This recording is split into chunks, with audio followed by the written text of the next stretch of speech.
I'm Brittany Lewis, a breaking news reporter here at Forbes. Joining me now is my Forbes colleague, Sarah Muller. Sarah, it's so nice for you to be in studio today. I know, I'm excited. I feel like this is just like bonding time. Let's talk politics. It is, and I introduced you as my Forbes colleague because you are a jack of all trades. You wear many hats. You're a producer, a reporter. You're in Des Moines. Let us know what you're seeing on the ground. We will start by breaking down the most recent morning consult tracker for the 2024 GOP presidential primary, and then we'll just go from there.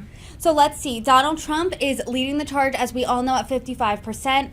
Florida Governor Ron DeSantis is at 20%. A surprise, Vivek Ramaswamy at 8%. Former Vice President Mike Pence at 7%. Nikki Haley at 4%. Tim Scott at 3%. Chris Christie at 2%, and Asa Hutchinson, Doug Burgum, Francis Suarez, and Will Hurd all at 0%. Let's break this down. What is surprising to you? Well, there's not a lot that's surprising here. I think the one big standout is obviously Vivek. I was talking to you the other day about this, where it kind of feels like he's the Andrew Yang of this election season. He's young, he's got really fresh ideas for the party, and he kind of comes off as very assertive in those ideas, and he's really appealing to this younger crowd. I was backstage with him at one of the events, and there was a young woman from Iowa State University that had been campaigning for him, and she was just very passionate, very excited. And I think there are a lot of people, it's kind of like, if you're in your camp, you're in your camp. There's no moving. And that's how I feel about Trump, too. Trump supporters. We have these other GOP candidates trying to sway Trump supporters. At this point in the game, they're not going to be able to sway them. You know, everything that's come out between investigations, things that he said, things that he stands behind, January 6th, all of these things, if you're still supporting Trump, you're still supporting Trump. So that's not really surprising to me.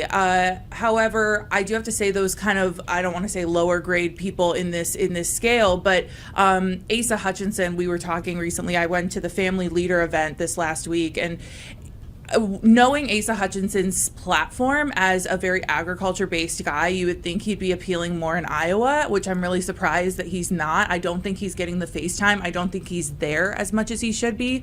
So there are certain people that it's interesting to see the layout, knowing Iowans and being an Iowan myself, that you would think that they'd be performing better, but they're just not.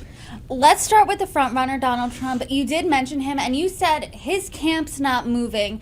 So I just want to ask for certain. I mean, this calendar year alone, he's faced 2 indictments. He has an investigation in Georgia right now that there's the question of will he or won't he be indicted for that. Does that matter to voters? What are they saying on the ground in Iowa? Do they talk about this indictment at all? I think if you're in the Trump camp, you're kind of seeing this as a circus, right? You're seeing this as a political stunt.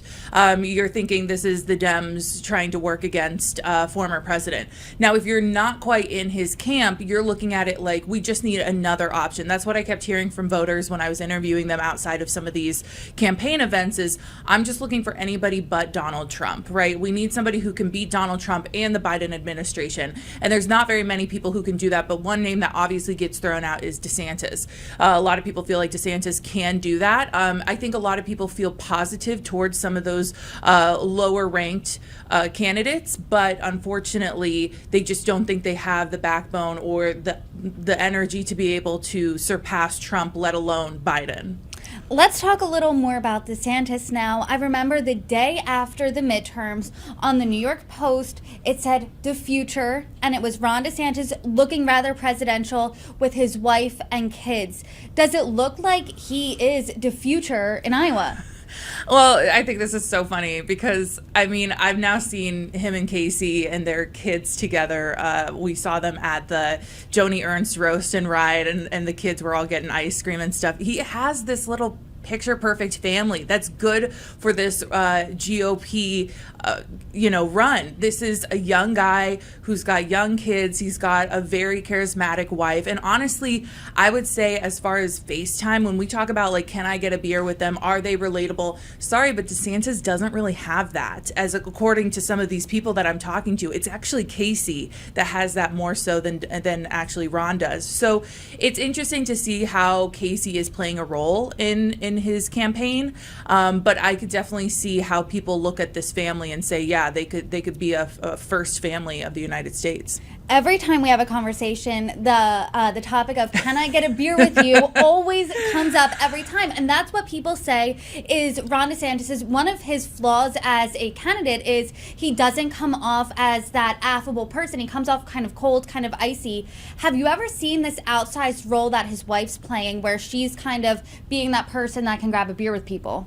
Yeah, I mean, I think there's been videos circulating online, and I've seen them up close, and she's just very warm, very personable, whereas Ron kind of has like this standoff mentality of being very, clinical in how he talks. I think one of the things that Ron has as well in his corner, whether it's a positive or negative, is that people want to see a president that's going to get things done for their party. So obviously he's done a lot as governor in Florida. He passed a lot of bills here in the last couple of months.